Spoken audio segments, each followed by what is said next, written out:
shop tina kan an polo nge mizo idol in el nakal meka kan vel tlangwal zon wan sa chu top 5 fa akin veya zan hian result puan le top 2 result puan le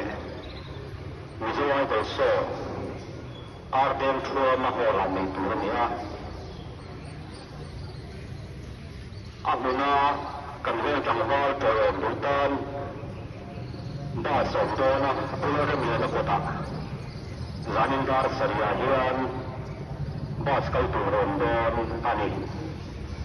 tin amuna kan thei lo tan te ways break putien bibun kota big screen in tur ani dona vel mi pula kan thei be kan vel tlangwal zumwa na toron tu hian kanin som kanin nge ani e kan agpon le ne